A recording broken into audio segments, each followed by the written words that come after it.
Un mensaje para hoy. Un mensaje para hoy. La pregunta que nos hicieron, y yo he encontrado esto sumamente interesante, ¿no?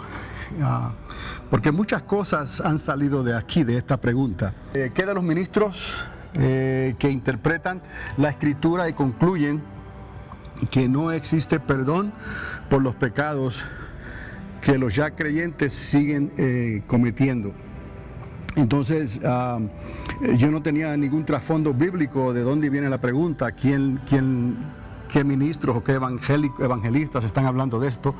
Lo único que pude hacer fue orar y, Señor, quizás fue en Hebreos capítulo 10, ahí encontramos razón para que alguien pueda interpretar que una vez ya hemos creído, si seguimos pecando, ya no hay perdón para esos pecados.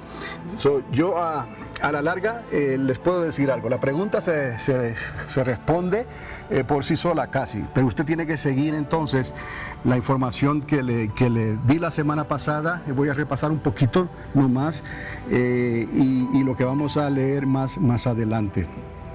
El trasfondo bíblico está en el capítulo 10 de Hebreos. No lo voy a leer esta noche, lo estuve leyendo la semana pasada, pero el tema de Hebreos es precisamente comparando la sangre de los sacrificios de los animales que se hicieron bajo la instrucción que Dios le dio a Moisés en el Sinaí y que se explica muy bien en el libro de Levíticos, y luego bajo el nuevo pacto con la sangre de Jesucristo. Y el autor de Hebreos, aunque es desconocido, algunos piensan que pudo haber sido el apóstol Pablo, otros Apolos, y otros piensan que Santiago, el hermano de Jesús también.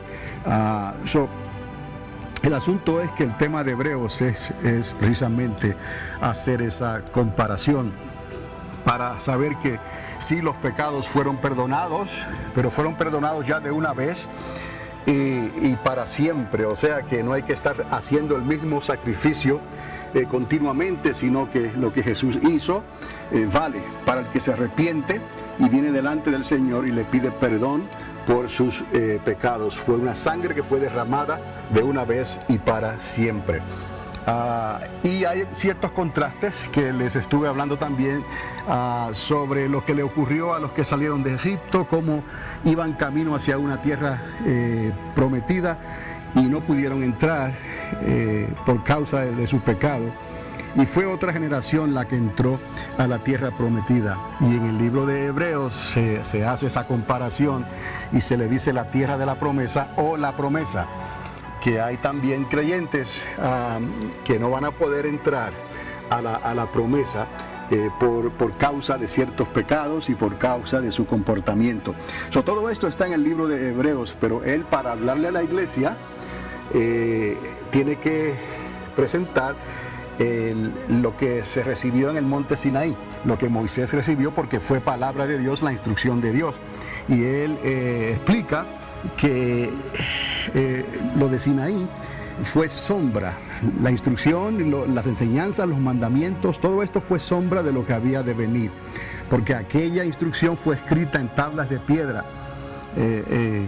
y se leía continuamente.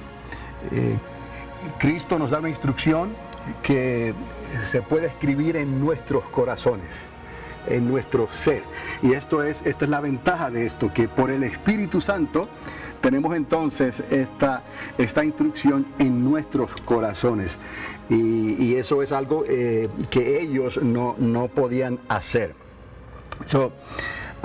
También en el capítulo 10 se habla del contraste de lo importante que es venir a las reuniones de la iglesia. Y dice, no dejar de congregarnos como algunos tienen por costumbre. Es importante seguir estas instrucciones, porque la iglesia está siendo despertada por el Espíritu Santo para un avivamiento final, como le hemos dicho. Lo he llamado en la recta final. Un mensaje para hoy. Un mensaje para hoy. Bienvenidos a Panorama Profético, mensajes escatológicos que transformarán tu vida en tu caminar con Dios y presentados por el pastor y educador Carlos Dávila en la ciudad de Alamogordo, Nuevo México. Sintonízanos cada semana en este mismo lugar mientras que esta voz profética de enseñanzas y experiencias te ayudará de una manera clara y concisa en tu caminar con Dios. Panorama Profético es un ministerio ordenado por Dios en la Iglesia Triunfante de las Asambleas de Dios para estos tiempos finales en que estamos viviendo. Un mensaje para hoy. En 1 de Juan capítulo 3, ¿no? Verso del 1 al 10. En el versículo 2, y ya esto lo vamos a dejar ahí porque ya es la hora. Amados, ahora somos hijos de Dios y aún no se ha manifestado lo que hemos de ser. Pero sabemos que cuando Él se manifieste, seremos semejantes a Él, porque le veremos tal como Él es. Y todo aquel que tiene esta esperanza en Él, se purifica a sí mismo, así como Él es puro. Entendamos esto, que nosotros como iglesia, como humanos, que no somos perfectos en el sentido de que todavía tenemos una naturaleza caída. No, la única manera en que podemos ser perfectos, puros, es por la fe y la obediencia, ¿no? Hacer todo lo que podamos conforme a la palabra de Dios, que podamos llegar delante del Señor y decirle: Señor, hice todo lo posible, confiando en ti por obedecerte y por guardarme del mundo. Eso lo entendemos, necesitamos entenderlo, porque la única perfección va a venir cuando seamos transformados, ¿no?, en cuerpos incorruptibles. Y dice aquí, todo aquel que tiene esta esperanza, repito en el 3, se purifica a sí mismo, así como Él es puro. Verso 4. Todo aquel que comete pecado infringe también la ley, pues el pecado es infracción de la ley, de lo que se recibió en Sinaí. Y sabéis que Él apareció para quitar nuestros pecados, no como en Sinaí, que era para cubrir los pecados. Y no hay pecado en Él, en Cristo Jesús. Todo aquel que permanece en Él no peca. Todo aquel que peca no le ha visto ni le ha conocido. Tenemos que entender aquí por estas palabras que son severas, ¿no? Todo aquel que permanece en Él no peca. Todo aquel que peca no le ha visto ni le ha conocido. Hijitos, nadie os engañe. El que hace justicia es justo, como Él es justo. El que practica, entienda bien esto, el que practica el pecado es del diablo, porque el diablo peca desde el principio. Para esto apareció el Hijo de Dios, para deshacer las obras del diablo. Todo aquel que es nacido de Dios no practica, estamos entendiendo, no practica el pecado, porque la simiente de Dios permanece en él y no puede pecar, porque es nacido de Dios. Es necesario entender esto también, porque Juan es el que escribió también: si alguno ha pecado, abogado tenemos. ¿Me explico? Parece una contradicción, pero no es una contradicción. Es que en nosotros no debe de existir, ¿no?, la motivación de pecar.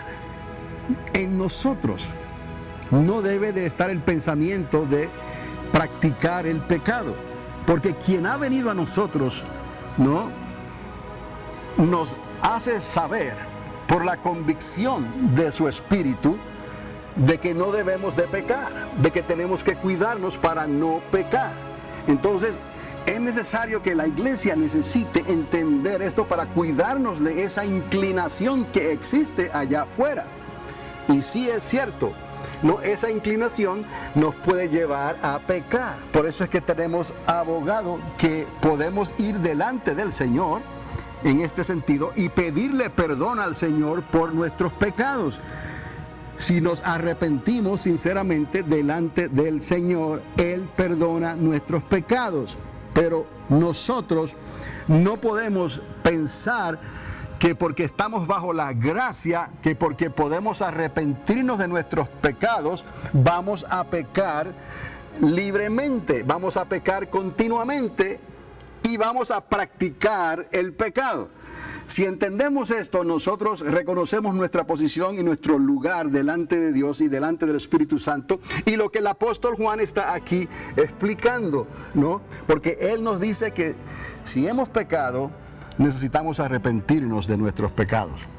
Pero la diferencia él la hace más adelante, y en el siguiente estudio vamos a hablar sobre esta diferencia que Juan hace, porque él explica que hay pecados por los cuales podemos pedir, interceder, ¿no?